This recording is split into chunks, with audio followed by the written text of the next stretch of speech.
Okay, today we are going to talk about storytelling. Again, we're going to talk about storytelling and with more specific reference to the two projects that you guys will be working on. So, we've spoken about it since day one, but now we get to look at it in terms of marketing and in documentary stuff. Now, also we're at the part of the semester where I give you guys more space to play. All the assignments have had pretty strict guidelines, and these ones have less guidelines. By the final, you have very, very few. And even the guidelines here, for the mini documentary, I say, don't use narration. But if you have a really strong reason why you want to record some, I'm cool with that.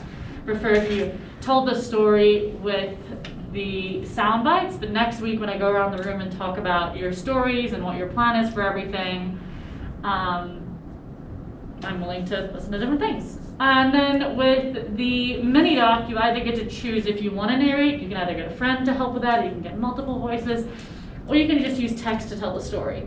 So whatever you decide works. So now there's a lot less structure. You get to figure out what your style as a video editor is, have some time to play with transitions and things. We talk about those today if you want to, or just figure out how you like to tell stories and what you like to do. So, some things that are common to all stories though, and all videos are some dynamic and solid visuals. So, still on sequences, there's wide, medium, and tight shots. So shoot and move shots, so basically showing the same thing from different angles and having visual variety. I'm going to talk about using camera motion today, and really starting to look for those wow shots. So this is the best quality footage that you've gotten to work with so far. That's on purpose, because this is the point where you might want to start showing off some of the editing work that you're doing. Up until this point, a few people like to showcase the news package if that's a field that they're interested in, but after this point, this project and the final are the ones that people are the most proud of.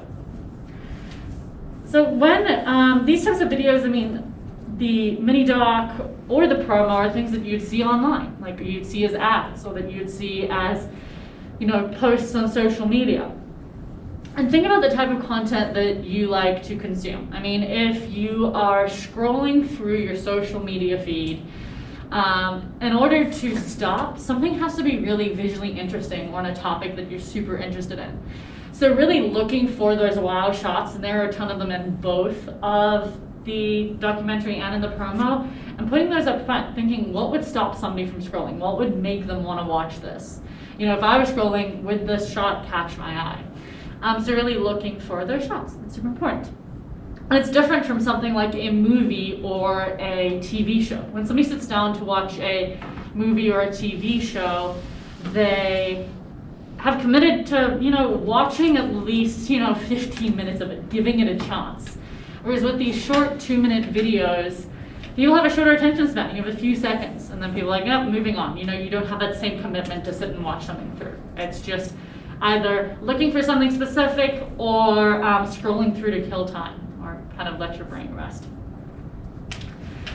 Great audio. So, on social media, people aren't always using audio, but in a lot of videos that you will need to do in the future, audio will be a super key component. We talk about social media later in the semester in more detail. But so that great audio in the mini doc is going to consist of interviews, having really clean sound bites, no extra words, making sure that it's easy to understand, and if it's not easy to understand, that you put captions for it. Making sure that you have that natural sound and those nat pops, so that the viewer feels like they're there, that they're not just watching through some clear gloss, that they actually are part of the story. Pacing and transitions. So the pacing on these is going to likely be, depending on your editing style, slower than a news package. So news package is facts, facts, facts, go, soundbite information, nonstop for the whole 1 minute 30 to 2 minutes. Whereas this, you kind of figure out your own pace. But also you need to keep in mind that you need to keep it moving more so than you would if it was a full-length film or an episode. Because again, people have kind of committed to sitting down and watching something for like 30 minutes if they're watching a TV show, or a couple hours if they're watching a movie. Whereas with the 2-minute videos, you have to keep it moving because people have the option to scroll, click away, put their attention somewhere else. So making sure that you keep the story moving. Even though there's no limits on the sound bites and things anymore, you want to still keep that story moving. Conflict or contrast or some kind of storyline. So I'm going to show you a narrative arc in a second. Logical beginning, middle, and end. And then people. That's another thing. So we know by now videos are about stories. That's what we're doing. We're telling stories, and stories are about people, and puppies. But Budweiser videos aside, humans are a human element in your videos is what's going to get other people to care about your story. So really creating empathy and telling a story about people. So even though you're telling a story about Fort Collins, you're trying to get people to come here. So you're telling a story about people at the end of the day. So this is a very standard narrative arc that I pulled from the internet. So this is something that maybe you've seen in a creative writing class, but this is a very, very simple narrative arc.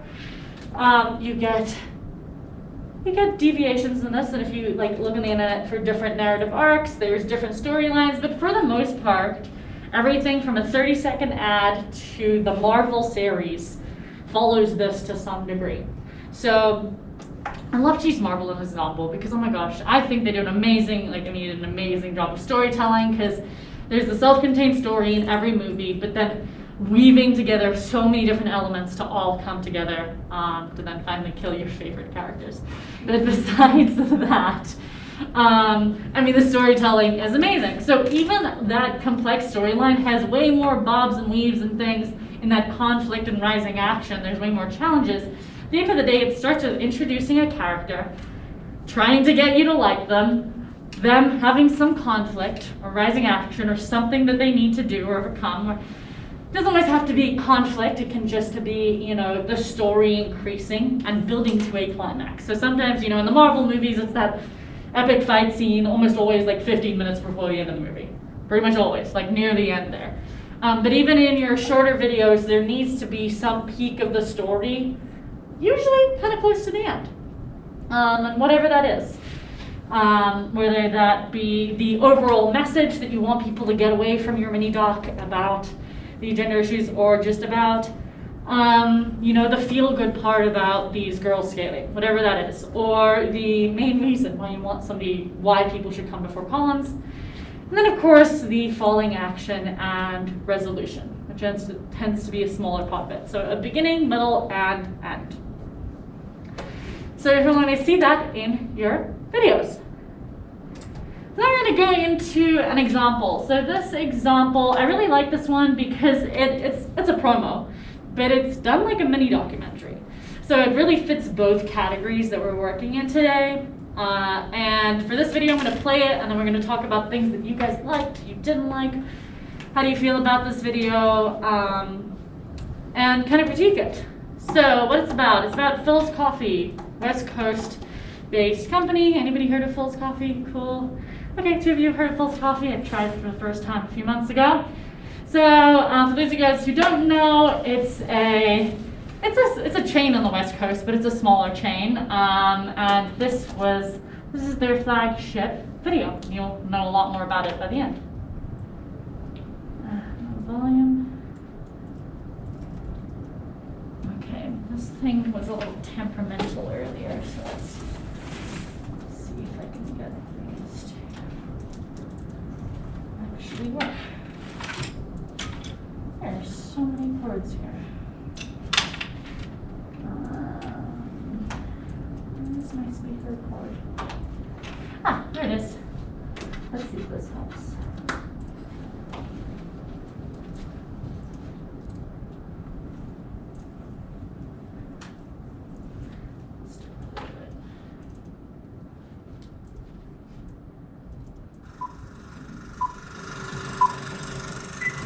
It's San Francisco in the 1970s, and it's the era of peace, love, and low riders.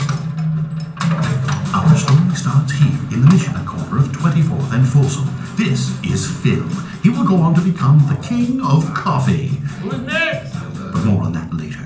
For now, he sells the country's cheapest milk, beer, and cigarettes. I have a mini supermarket. There's nothing I don't sell. This is Jacob, Phil's #1 employee. Let me know when you're ready. Now? Okay. Not wanting to leave a legacy of a liquor store behind, Phil set his sights on something bigger. My friends, coffee came to my dream. I'm taking it to the moon. God bless. He set out on a mission to create the best product possible. Phil visited thousands of stores and consumed gallons of coffee. When I was working with beans, it was like a pharmacy. I used to count it 1, 2, 3, 4, 5. Do this thing home. Then I had another culture of coffee to wake up. Now, add another one. Now, I spent days and hours. Meet Tesora, Phil's first blend. She took 7 years to perfect. 7 years. Right there in that corner. Yeah. 7 years, one blend. Because I want to do it right. Tesora was so good, Phil experimented with more flavors. There was something for everybody, and cup by cup, Phil's coffee was born. My favorite flavor?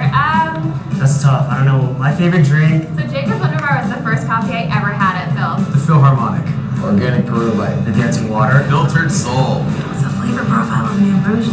Aromatic Arabic. Mint mojito with an extra shot of deliciousness. Pan Galactic Gargle Blaster. Chocolate? And when I used to sit in the coffee shop and sit, people stiff, don't talk. They're sitting in their table like a plant. I said, that's not what I want. I want to put a big community table, put them together. I'm going to go say, hi, George, how are you? This is Nancy. Nancy, this is George. And that's what I did. Coffee is something that's supposed to brighten your day and wake you up in the morning, inspire a conversation. And like I tell you, all my coffee shops is, you go visit your grandma. It's the best thing you ever had. Me encanta estar aquí. Pienso como que estoy en mi casa. I wrote a book at Phil's, and it's about Phil's. We got engaged at Phil's. We started a business at Phil's. I like Phil so much, I got a tattoo. Phil's coffee. Ooh, coffee. We believe to deliver the best experience, you have to be able to be yourself. I get to serve someone a great cup of coffee every day. I get to better someone's day. Why coffee? Why not coffee? Coffee is great. What we do is so special, and what we want to do is share this special experience with more people around the world. Our vision is to reinvent the coffee experience. We want to change the way people drink coffee. Look what we're going to do now. We're going to make it with real love.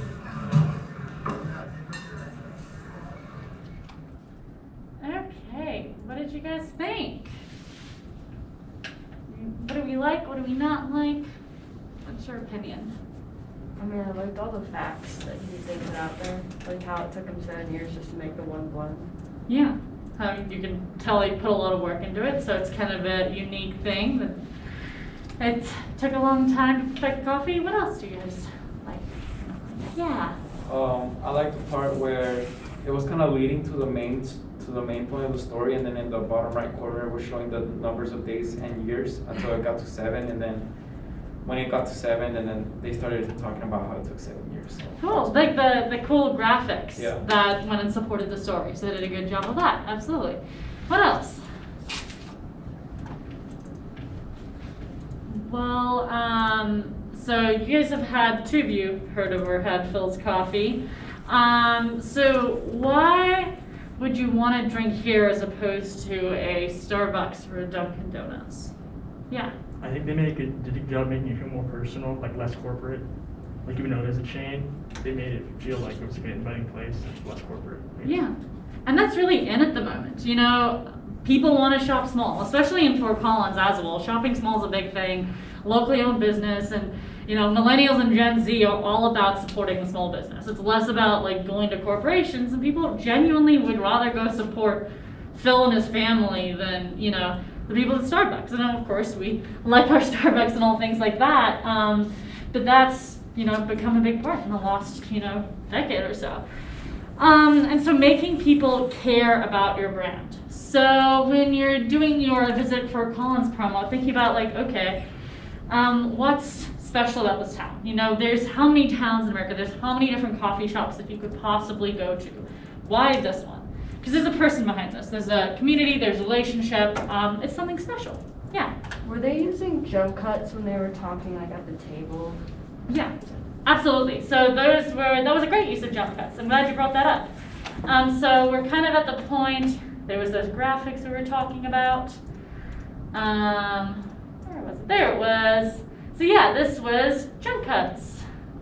I used to sit in the coffee shop and sit people stiff, don't talk. They're sitting in their table like a plant. I said, that's not what I want. I want to put a big community. Yeah. So now that we're in the play part of the semester, you guys get to have a little more fun. If you want to start experimenting with intentional jump cuts, I'm all for it. So it just adds a more creative element to the story. Like, even though it's a technical mistake, it was part of it and kind of caught your attention. It kind of matched. It did. The B-roll was supporting what was being said as well. And so the videographer obviously had this interview with Phil and then thought, oh, let's go get some B-roll for this thing that he said. So this is the cool part about this promo as well, is that a lot of promos are storyboarded and planned in advance. So they know exactly what they're going to shoot, like the Budweiser one. That's all planned out. They know what's going to happen. Whereas this has that kind of documentary feel where, you know, I mean, they had a plan for the story, I'm sure, but the videographer and the editor didn't know what Phil was going to say exactly. I mean, he's the one who could have been coached the most. But all the other sound bites from people, they didn't know what they were going to get. So the editor had to sit down and figure out, how do we tell this story and make it a promo, but give it more of a family feel as opposed to selling coffee in your face. So they did a really good job of that here. I mean, there's great supporting visuals. There really wasn't one bad quality shot. They kept the story moving. They made it personal. So, yeah. Videos are about stories and stories are about people. So, you know, like I said, day one, videos are about stories. And this is how you're going to get people to care, even if your video is about a product, even if it is, about coming to Fort Collins. Your video is about people at the end of the day. So currently, like on the voting documentary that we're working on, it's about how voting from home works in the democracy. Does it work? Doesn't it work? How does it function?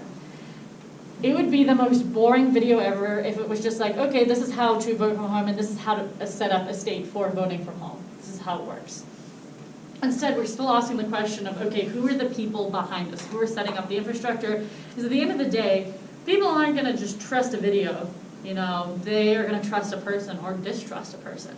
So if somebody's talking about it and you develop this character, you're going to either develop empathy or be like, wow, like this person put a lot into the system and I've developed empathy for them. What they're saying seems credible because you've established trust throughout your video. Or this person, based on what I've seen, I don't really trust them and I don't really trust what's coming out of their mouth right now. So even when your story is not about people, it's about people. So that is something to remember, is you need to humanize the things. So now it's a little easier with mini docs. The only trap you could fall into is making it, it could be about skateboarding, but telling it through these characters that you need to develop.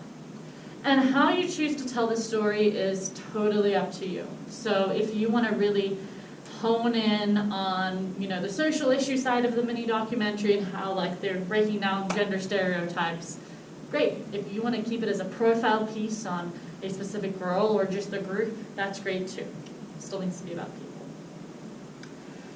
Okay, so in this next video, this is a Visit Croatia video. You could use a lot of the techniques used in this video from in your own video, if you so choose to, or you can realize you don't like them and not use those techniques.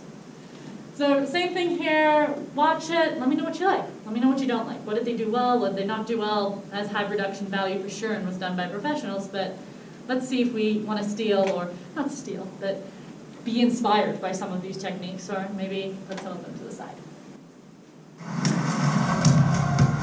You have to see this video.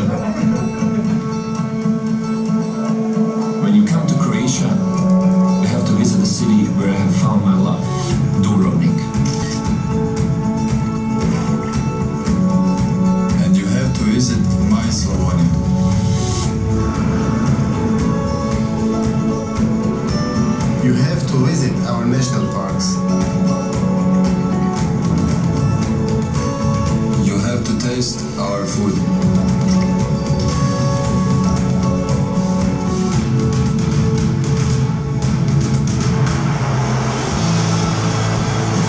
And see a concert in this place. You have to learn the game in the local playground like we did. And hit the basket or he scored in our city, Šibenik.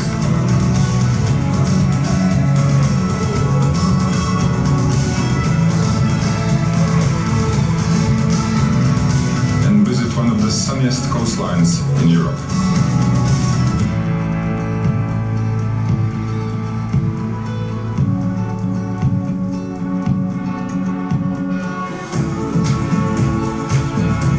You have to enjoy coffee on any of our squares.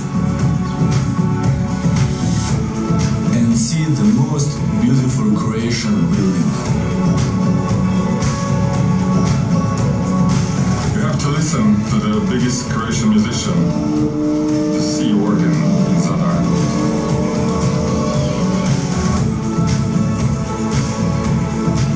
And see the Grč cannot fire off in my city. Zagreb.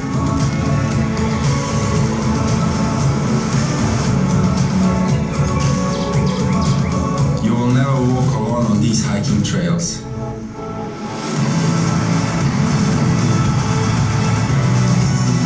You have to party all night. Relax all day. Skate like this. Climb like that. Swim here. Cycle there. Sail everywhere.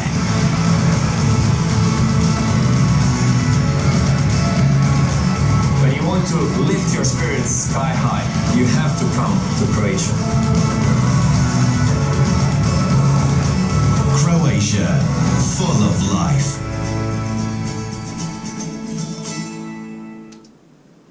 Okay. What are our thoughts on this guy? Made it look like a blast. Everything's just so fun there. And I thought it was really interesting too, the people that they use are like, if you live in Europe, like you know every single one of the football players, or like the basketball player plays in the NBA. So they're like using them as like promotional pieces almost. Like, we're from here, like come on over, like it's a blast. Yeah. So everything was really fun and high energy. There was good pace. The video kept moving. They did some definite name dropping in there. I mean, for me, I recognized the tennis player. Everybody else, I was like, oh, I presume these people are famous because you tell me they are. Sounds great. You have like a lot of talented people coming from Croatia. That's awesome. But if you know those people, you're like, oh, wow, that's cool. That's their hometown. That'd be really cool to see. So yeah, name dropping, definite technique that a lot of videos use. What else do we think?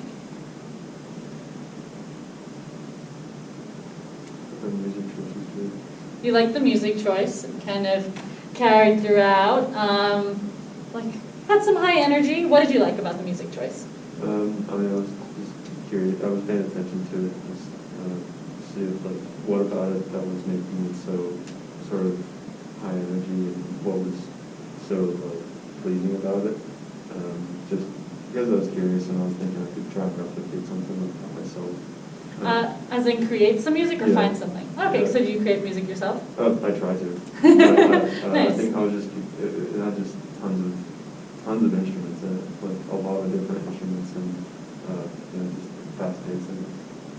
Nice. Yeah, so you kind of had a different ear for it because you create some of your own music and listening to it. Yeah, there were some vocals in it, and we'll talk more about music next week. But yeah, I don't know, I feel like before people were really scared to use vocals in music, but now they're finding a lot more stock music that has vocals as well. As long as it's not like drowning out the video, it kind of added a nice element to it. What else in this video? Yeah. I thought it could have been like a lot shorter, just kind of like to the point. Like it was great, like all the clips were super cool, but I just thought it kind of could have been shorter, and it would have probably helped with like people's attention span, to like finish it. It's long. Yeah. This is a long video. I mean, it's 3 minutes, which in the grand scheme of things is not that long, but holy cow, that felt like a super long video, right?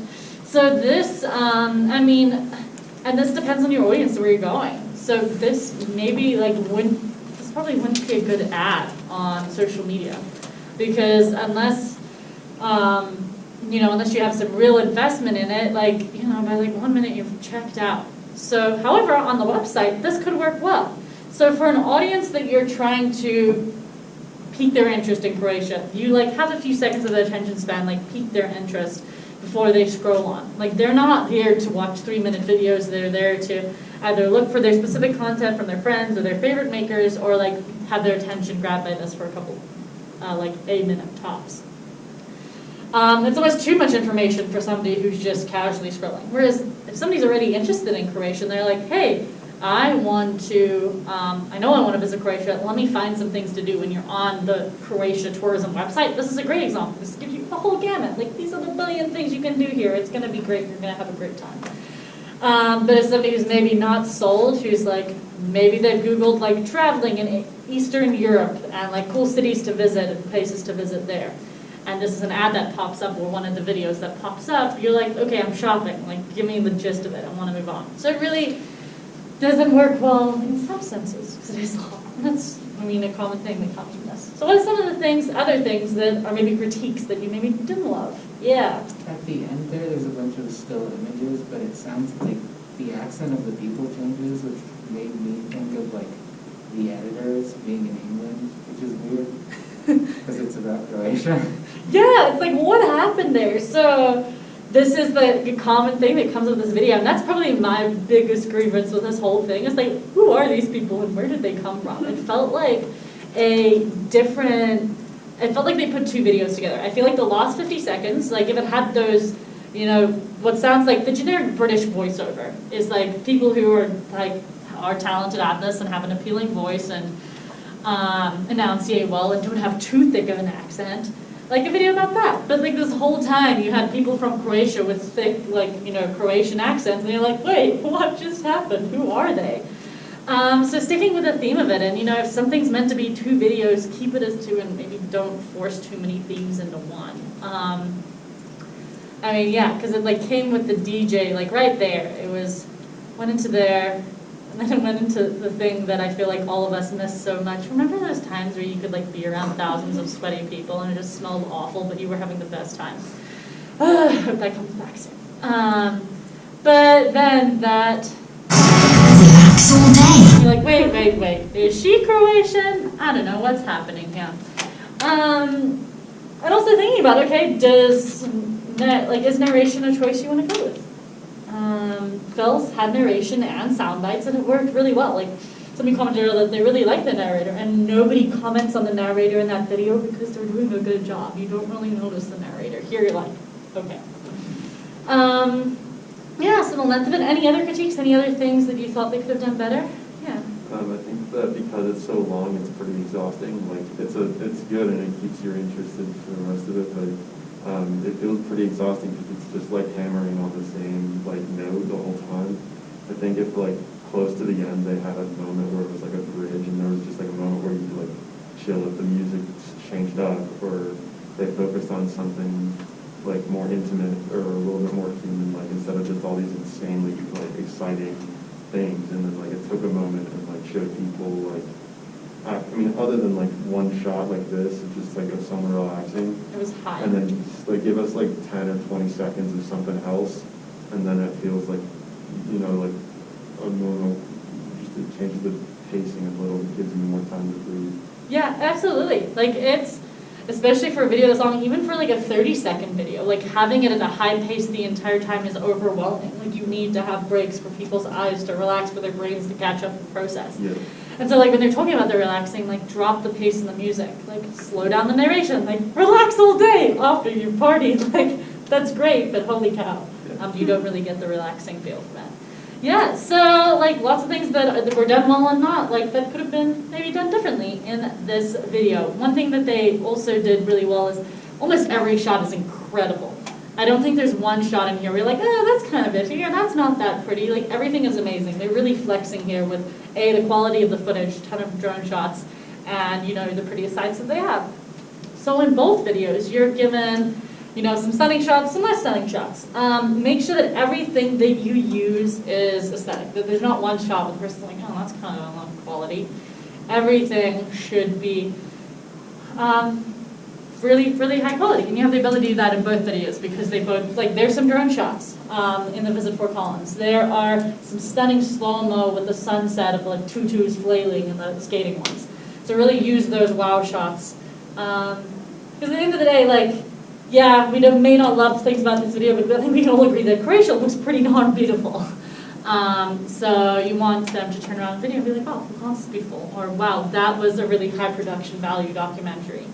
Or be wrapped up in your story. Okay, so again, using people to carry your story. So let's shift the assignment for a second. Now, they have slightly different requirements, and this is where I kind of let you play more. So it's 1 to 2 minutes long. The promos tend to lean shorter. They tend to be 1 minute, and the mini doc tends to lean longer. Not that one's easier or harder than the other, they're just different. There still needs to be an expectation of that high quality. So especially if you're doing a minute video, we're upping the expectation of the attention to detail. So make sure, you know, if it's a minute video that you're writing on 100 points, it needs to really sell Fort Collins and be top notch. And I am working on grading. You will, you'll have your grades back for your new package well before you need to turn this in. So you'll know what to expect there. Okay, so that promo, again, you're focusing on tourism, not trying to get people to move here. Kind of, yeah, Fort Collins has just been voted by some other magazine or website the best city to live in America. That's great, but not for tourism. Like, think about like best mountain biking trails, or, you know, top areas to try new restaurants, or whatever it is. So think of things that tourists would care about, and not trying to get people to move necessarily, but visit. You know, deciding you can use your own voice if you want to do narration for that, or you can get a friend to, or if you don't use narration at all, you can use text to carry all of it. You could do a mixture of both. Whatever you decide, you just have to have something to carry the story. I don't want a montage of clips. This needs to flow. It shouldn't be something that you could have made on the first day. You know, on the first day, everybody in the class could have made a montage. Like, essentially, you told some kind of story with the bottles, but you really want to take your storytelling to the next level. So really connect things. Don't just switch from outdoors to in the city without connecting the two. Write in a line of narration that says, you know, after a long day on the trails, we have this. Or something that connects it. Or use a visual connection. Like, there's water in the reservoir. There's the fountains in Old Town. Use some kind of technique to connect to them. Figure out what you want to focus on. So if you want to do kind of what the Visit Croatia video did, but in a shorter time, and do like, hey, there's a billion things to do in Fort Collins. We're for everybody. Great. Just make sure you really work on those transitions and everything flows, and it's not a montage of like, this is what we can do, and not a list either. Even if you're doing like top 10 things to do, there still needs to be flow. It shouldn't just be a random order. Or if you want to focus on one aspect, if you want to focus on the outdoor appeal, that's fine too. I'm totally okay with it. Obviously, you're costing out a smaller net, and it's appealing to less audiences, but it may help to focus your story if you just want to focus on the cultural side of it. Just remember that why Fort Collins? You need to showcase why it's special. Every town in America has food. Everybody has people. What's special about this? Okay, and then for the mini doc. So this one, same sort of thing, is that this was made to be a 15-minute, the one that they did was 15 minutes long. So you cannot possibly get the whole story into 2 minutes. And you may be thinking, Jesse, why are you doing this to us? Why would you give us something that's meant to be 15 minutes and tell us to make it 2? Because this is the life of an editor. You're trying to make long things short. Sometimes you're asked to make long and short versions of the same project. Or sometimes you're just given a lot more and you get a tighter time constraint than you realized. So pick a story that's more interesting to you, that you think would be more interesting to other people. Whether that's a profile piece, great. If you want to like approach the broad social issue, like I said earlier, that's cool too. Just figure it out because you cannot possibly do everything. So narrow that in. It's going to be tough to, like, the sound bites of the girls are sporadic. I mean, they're 6 at the time of this video, or somewhere in that age range. It's like a lot of, like, you may get a Nat pop, but I really wouldn't even call it a sound bite. It's like, I want to go to X Games. It's pretty much as eloquent as it gets. So don't expect to carry your whole story there. The parents will likely be carrying a lot of the story. You can have the kids do more of it, but just have that in mind. So here, goodness, stop this stupid scrolling thing. Right, so I say no narration in there. I would really like you to try tell a story with sound bites alone. I have like a loose fiber in this moss that is tickling my nose, and it's going to drive me absolutely insane. I don't know what is happening. Okay, there we go. Oh, when the fibers came loose, and I was like, that feels like somebody's holding a feather and doing this the whole time. Okay, I feel better. So I encourage you to tell a story through the sound bites. If on next week, Thursday, because we're going to talk about your story ideas, because that'll be the halfway point in the assignment, is if you are like, okay, I really want to use narration for this reason because I want to add this to the story. I'm willing to listen to that and talk about that because we're at the point where I want to give you some more freedom. Most people tend to stick with the just using the sound bites to tell a story and telling a story in a new way. And a lot of people don't like to do narration. But yeah, if you want to use narration, I'm willing to listen to it if you have a good reason, as long as your decisions are on purpose. So that said, there's a lot, the requirements in the rubric's a lot more generic than it has been in the past. You've been in that type box that has like really strict expectations, but here it's like, kind of like the list we went through at the start of class. Is the B-roll good quality? Are there good quality shots? Are the sound bites clean? / is your narration clean, or is the text look good? Does this make sense? Is this compelling? Because that's a big part of it is, like I said, you want to make a video you're proud of, that you want to be able to send to a friend, or if a friend saw it, you'd be like, yeah, I made that. I'm proud of that. Make it entertaining. Have fun with it. Have fun with this one. So for next week, so this one's going to be due before class because I want to talk about it in class. So this is the script in your Visit Fort Collins promo. If you are choosing to do narration, that needs to be all written out by next Thursday. I mean, yeah, next Wednesday is when it's due because we're going to talk about it on Thursday here. And then if you're doing text, that all needs to plan out too. Obviously, you don't want to have people read your entire video. You're not writing an essay to then put on a video. So the text will be short, and even if it is little small one-liners and things, and you're going to be carrying the story more with connecting visuals, I still want all of that written out and planned. The mini doc, all the sound bites picked out in order in the template. So we're sticking with the same template for the rest of the semester. It is the same as the news one. So we're going to stay here. Obviously format it to your needs. If you're just doing text, just change that to text. Obviously there's no, if there's no recorded track in your thing, just have the sound bites there. You don't have to have visuals picked out yet. I just want the story. That's what I want to talk about. And we'll go around and we'll brainstorm and we'll be like, okay, this is your idea for your visuals. And then the following week, we can edit all the visuals together after we've brainstormed it. So, okay, that is what is due. Any questions about what's due for this guy?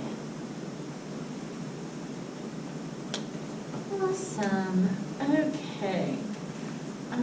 On that note then, let's take just over a 5-minute break before we get into our next portion of the lecture. Okay. Let's talk about transitions and camera motion. So on the topic of being able to play more in your projects, we're going to talk about some more things that you can incorporate. So types of transitions. I kind of hate calling a cut a transition. I mean, technically they're like, oh, a cut is a transitioning because you're transitioning from one shot to the other. So that's why it's on this list. But a cut is, just moving from one shot to the next. You're not doing anything. It's all the things you've been doing up until this point. when people talk about transitions, especially when I talk about them, typically they mean something you've added. So either like a transition in Premiere where you've like right-clicked and said add default transition or added one in, or a story transition. So if somebody says, hey, you need a transition here, it's like, okay, your story doesn't flow well here. So they're not talking about a cut, typically. But other things you have are like dissolves, which is what we've started to use. And I kind of interchange dissolves and fade. Sometimes I'll call it a crossfade. And the reason that I do that is because it's the same button in Premiere. So if you right-click and hit default transition between a shot, as you may have done in your news package, like going from the B-roll into the interview or out of the interview into B-roll, you right-click, hit default transition, and it does that. Or if you're at the end of a clip and there's nothing behind it, then it will fade to black or fade up from black if it's the beginning. So that's why I use them interchangeably, because it's the same thing. And everybody will know what you mean if you say add a crossfade here or add a dissolve here. It's pretty interchangeable. Other more often used ones are wipes. I'd say that's probably the next most used ones. And then we have other weird shit that you've seen on the internet. We'll talk about those fun things today, like the zooms and the whips and all of those stuff.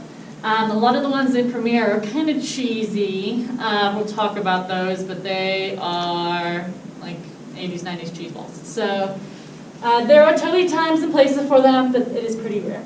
If we're going to do transitions that are other than dissolves and wipes and fades, typically I go to the trusty internet to find some other presets to add in there.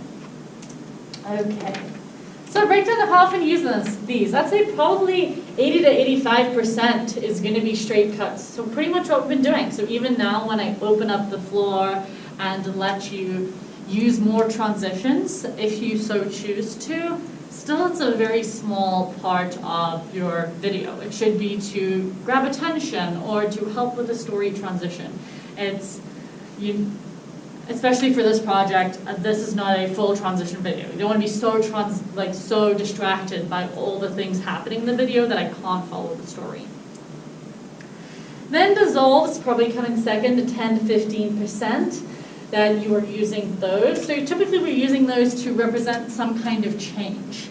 And in the next slide I'll talk about what kinds of change, but like a change from the B-roll into the interview. Those are used more often. And then 1 to 5% of the time or less, you're using other transitions. And then this is mostly when drinking. Honestly, it's more like at 3 in the morning when you're editing and you're like, okay, let's try some weird crap now. Let's see what happens if I throw this thing in here. And then sometimes you wake up and you're like, that was awesome. Or you're like, what was I thinking? This does not work.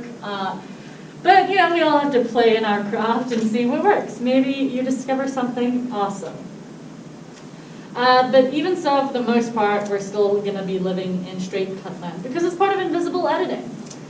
We want people to be distracted by our beautiful stories. So when should you be using dissolves? Basically, they represent a small change.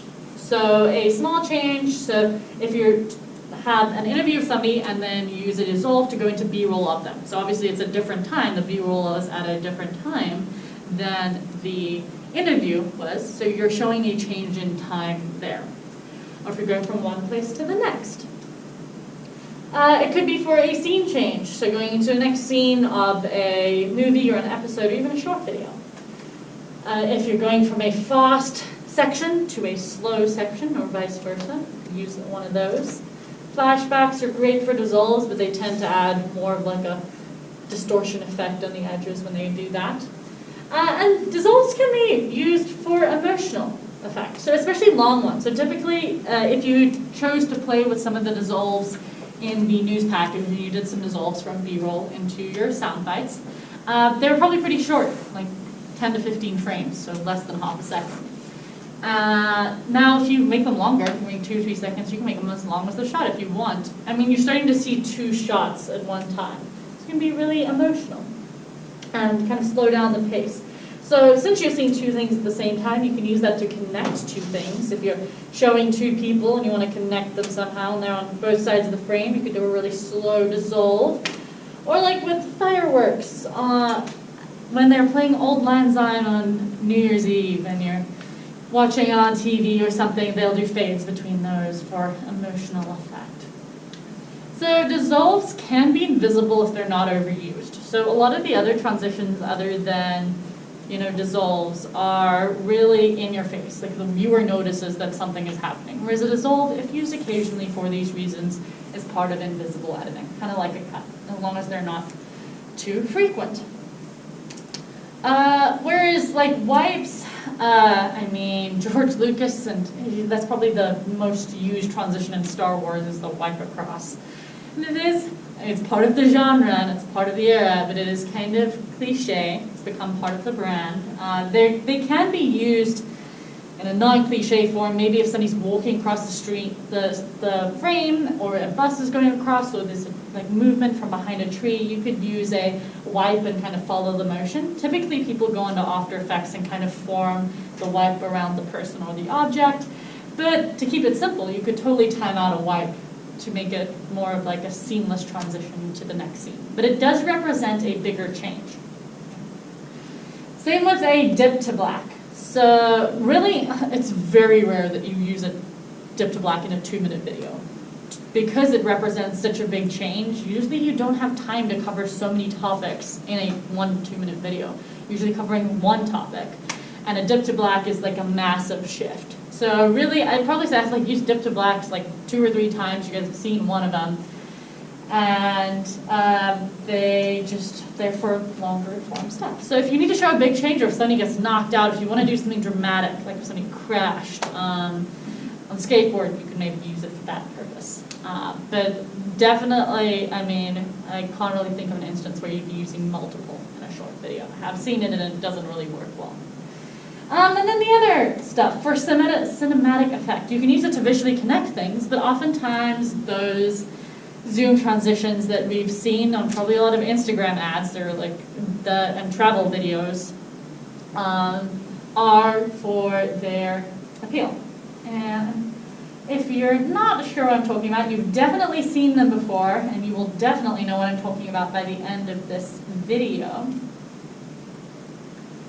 Let's reload. This video is the ultimate transition video. Anybody seen this one before? Okay. This video, it takes it to the next level. I will say that if you have a tendency to get vertigo or nauseous from watching screens, you may need to look away at some point. That's totally fine, I understand, but most people just can't take their eyes off of it. If you're in the dark and in your room and you're watching on a screen, then you're more likely to get nauseous or dizzy from experience with that, but usually people are fine. So, watch this and let me know what you think.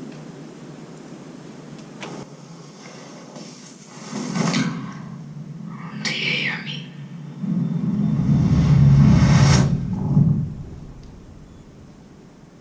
This is the voice of an imperial past.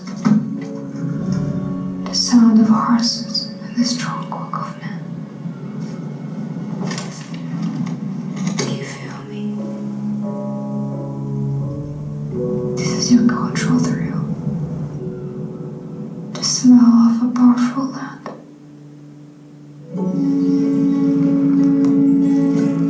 Can you see me?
What do we think?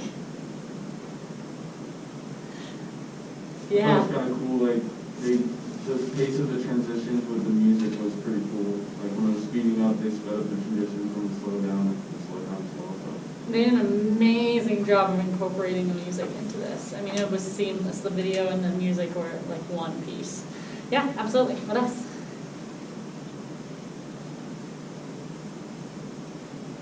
That was thrilling. It is thrilling, right? It's just. So cool. Sorry? It was just so cool.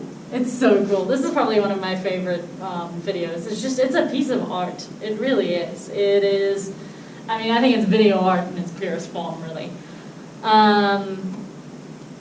So what are some of the, techniques other than the like transitions and the whipping around that you noticed with this? Yeah. They used like match editing with like the association of the images you were saying, like when the kid jumps and you hear like the crack, but it's from a different video that like is coming up. Yeah. And, Like, go for it. that sort of thing. The transitions, even when they didn't do like an actual zoom or anything, the transitions were so beautiful and so well thought out. Like connecting the flying things to the white of the salt flats and the sand. So they did a lot of connecting different things and doing match edits in that exact way. Absolutely.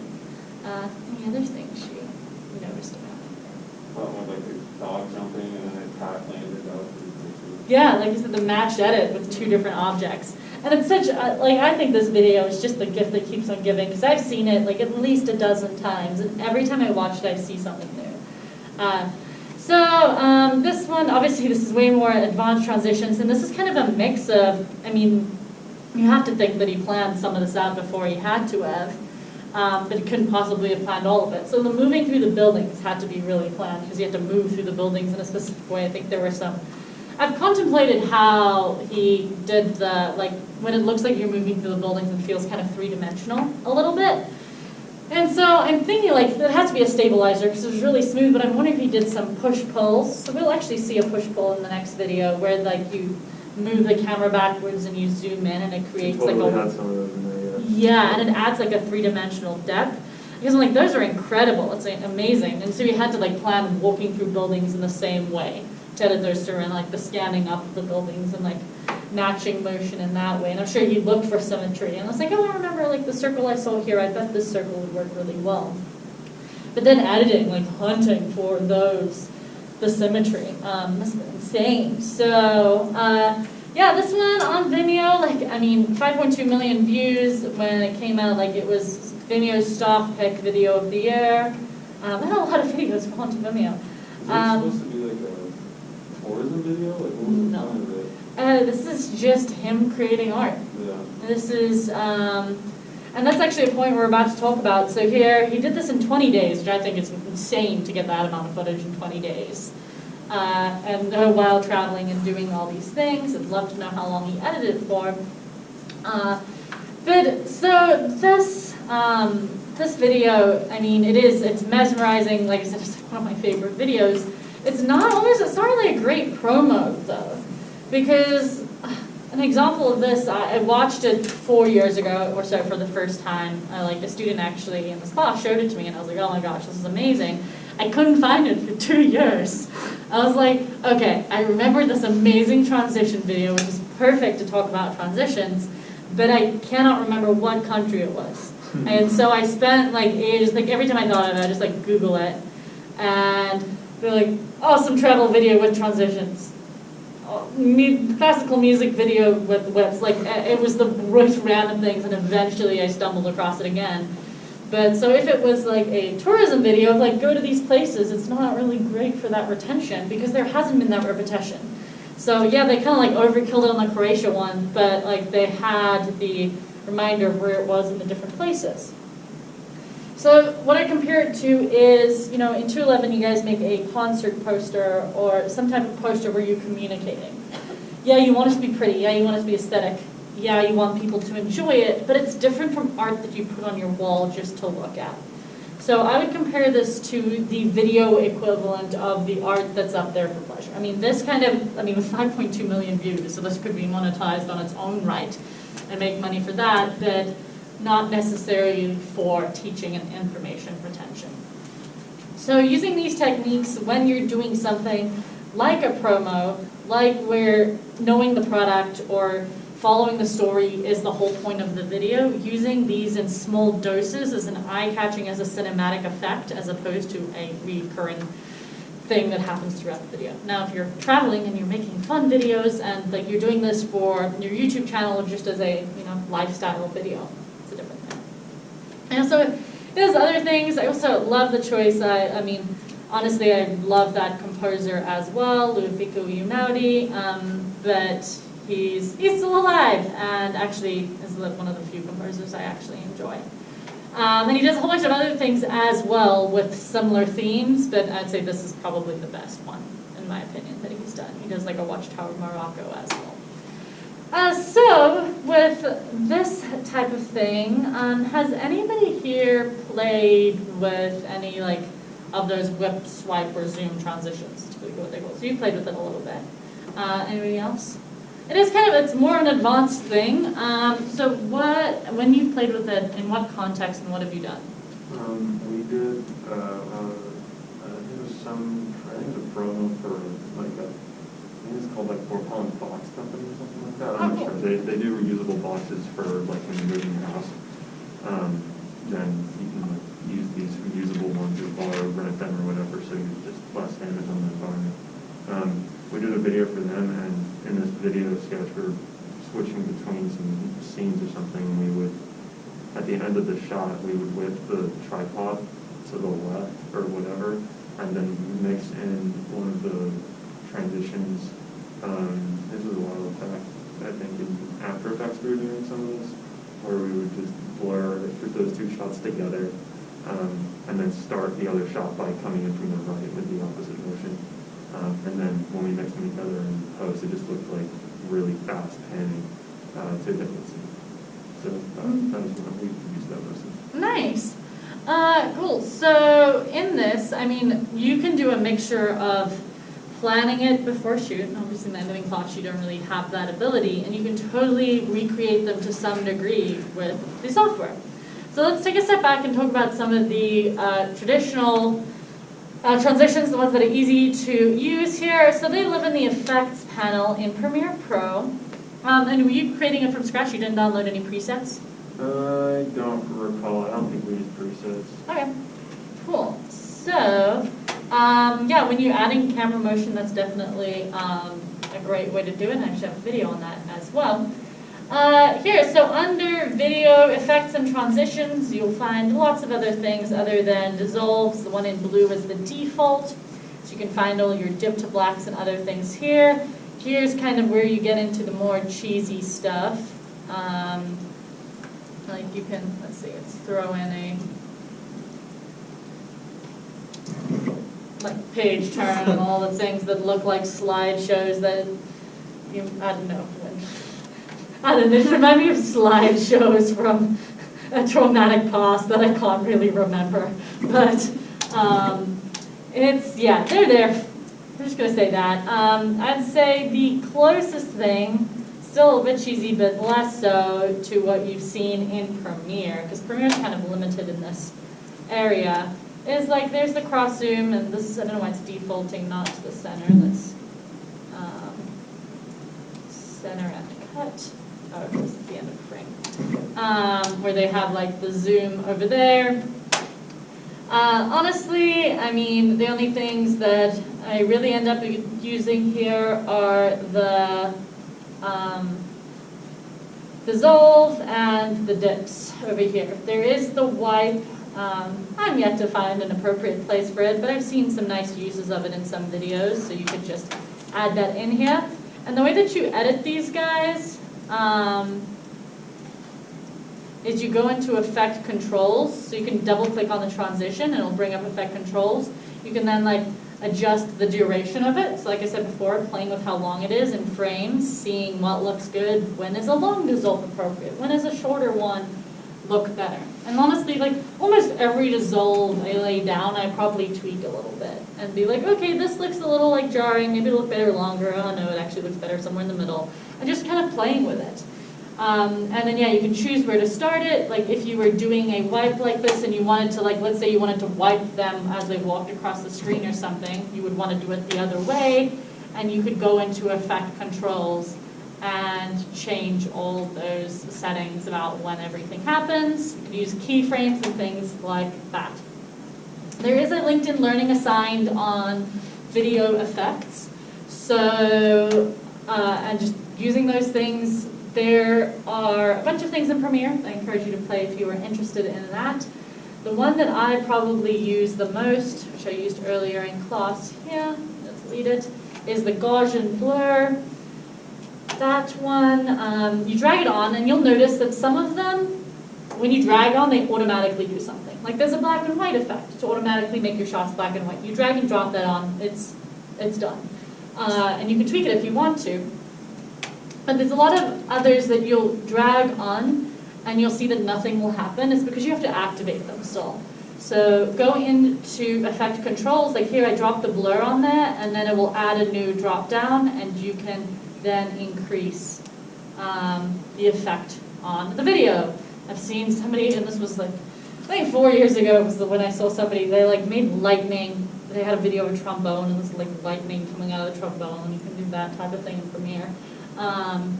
I kind of play around there. The way I use the blur is sometimes it makes for a nice opening shot or a title shot.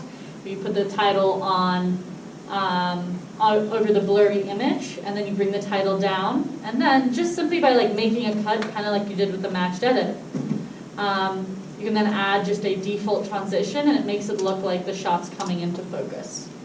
So that's probably one that I use. Other than that, there's like a warp stabilizer, so if some footage is shaky, it will make it more stable, which you also have to adjust because sometimes it distorts the image. Like it makes it look like a wave. It's kind of weird. But it can help with stuff that's slightly shaky. Other than that, don't spend a ton of time in the effects here, but if it's stuff you're interested in, feel free to play. So that's how you add transitions there. If you're looking for the more complex ones, honestly, start with Google. If you want to add a whip or a slide transition, like literally Google free whip transition in Premiere.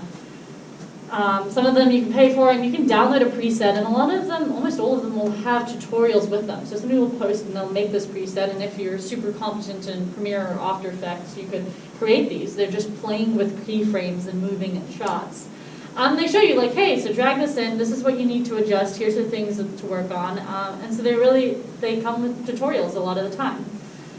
So feel free to play with those. When the few times I've needed to use them, that's what I've done. Like if I haven't had camera motion, I've had 2 shots where I've wanted to connect. I'll show the video at the end of the semester, it's a reel. I just went on and played, and like now that you guys have an understanding of keyframes and how those work, it really expands the level of play that you can have in the software. A lot of them may require you to go into After Effects. If you want to experiment, go for it, but you can do a ton of them in Premiere itself as well with some presets.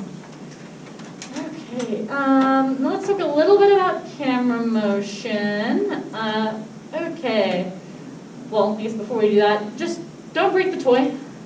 So now that I've opened things up to effects, pick the right time and place. Do it on purpose. Don't overuse it.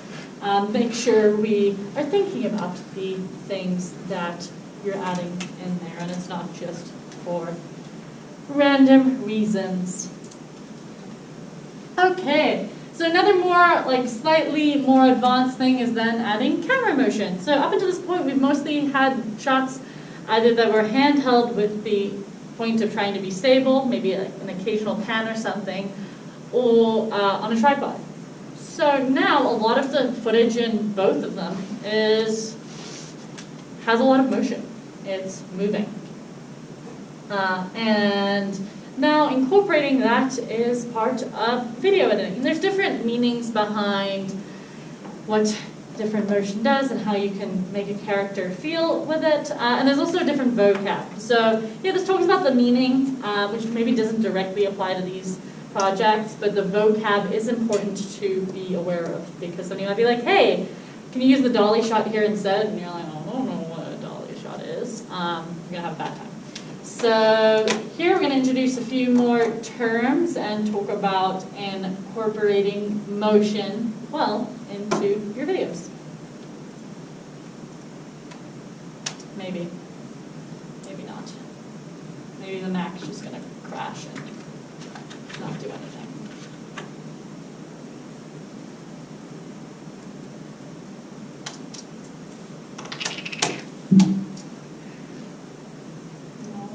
Come on.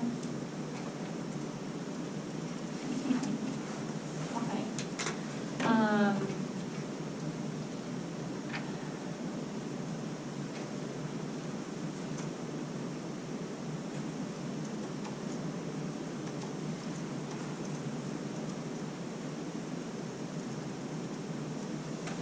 That's a big bummer.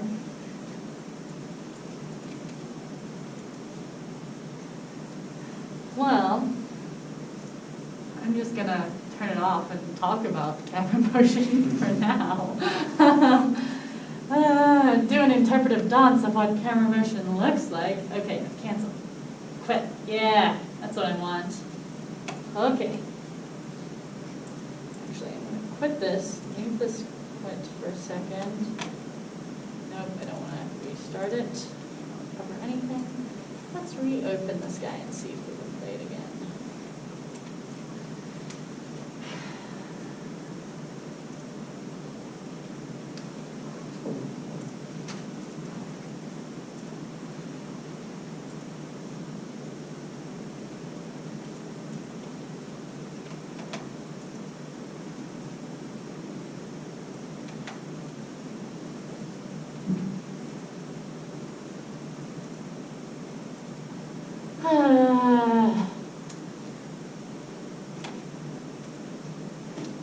Okay, I'm giving up on this guy. I'll send you guys the video. So, basically, so there's a bunch of different terms for camera motion. So you have a dolly move, which is basically a track.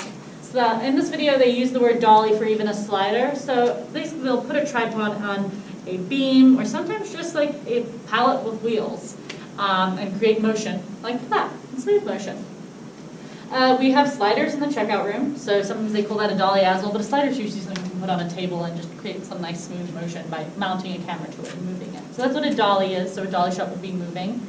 And then you also have cranes and jibs, which the term's pretty much interchangeable, and we have some mini ones of those. So those are the big ones that you've probably seen in behind the scenes stuff of Hollywood. And yeah, we have like small ones. You can actually get ones that fold up really tight that you can carry around now. Where they, you need some weights for them, but they create that really nice smooth motion. And now we have drones, so a lot of the time it's easier to carry on a drone than a crane. You can recreate all these shots of drones relatively inexpensively. The other shot is a push-pull shot, which I'm actually just going to Google what that looks like. Sometimes called a zolly, which means a dolly zoom. And that, you've probably seen it in movies before. Let's type zolly, that will probably come up. See what videos we have here. Yeah, Lord of the Rings does it all the time.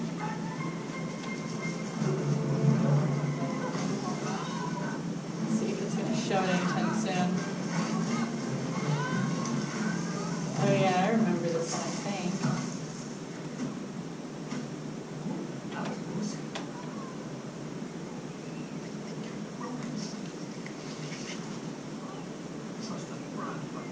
Oh my gosh, this is taking forever to get to. Shortcut to what? Mushrooms.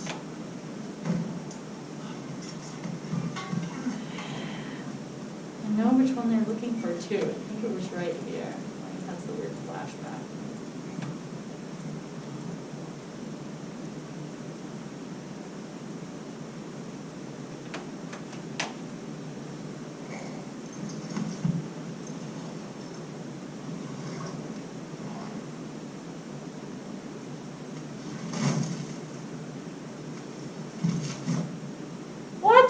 They cut right before it. I hate the internet. Okay. Well, basically, it creates that distorted look. So basically, they're moving the camera forward and either zooming out, so it kind of looks like the background is moving separately from the person. And it's like, it's hard to do well, but it's really relatively easy to create because all you're doing is moving the camera and zooming in the opposite direction. So if you're moving forward, you're zooming out, so the person stays the same size in the frame, but the background looks distorted. So it's really cool. It's called a Zolly shot or a push-pull.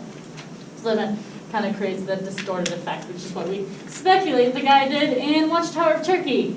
So those are the main terms. When using camera motion for your video, so the video that I sent to you guys will have some more emotional meanings behind it, but you just want to make sure that it's not jarring. So if you're going from a still shot to a shot with a lot of motion, you may want to use a dissolve because it just makes it smoother, because sometimes it's a little bit just intense. Or if you're using 2 motion shots in a row, just make sure that it looks smooth and play with it. You may need to use dissolves. Play with what it looks like if you put 2 shots back to back that are moving in the same direction and have that full continuous motion, maybe like a match edit from 2 different shots. Or what does it look like if they go in the opposite direction? Does it look jarring? And play with using that motion. Up until, like, in my experience, most times if you're going from a stable shot into a shot that's moving already, it usually requires some kind of dissolve. It tends to be pretty jarring. Or just look a little jumpy. Or if you have a shot that starts as a, like, starts stable and then starts moving, that's another way to kind of transition into a scene of motion shots, is start with the still shot, then the motion shot will be still, and then start to move, and then you kind of have things in motion. It's easier to edit. And funny enough, I was actually playing with this at like 3 in the morning. I had like 2 stock shots, and one was like panning up and one was panning down, and I had options, and I was like, okay, which looks better? If it pans up and then cut to the next one panning down, and then I added dissolve, took it away, and just trying to see what looks good for what you're creating. So it just adds a more element. Honestly, it creates a more aesthetic look to stuff. It makes for great opening shots, like the nice moving drone shot or pan up or reveal. Just try not to make your viewer nauseous, like, and have trouble following the subject. For the most part, this is something that seems to come pretty instinctually. I mean, we've been watching videos our whole lives. We've seen a lot of this, and using motion is something that tends to come pretty cool. But if you're struggling, happy to help out with that. Just think about it. That's it. Here we're in our playing phase, so think about the decisions you're making, how they impact your story, and have fun with it. What I care about is I want a good story and clean editing, so I don't want to be distracted by cut-off words or spikes in audio or shaky, unnecessarily shaky footage.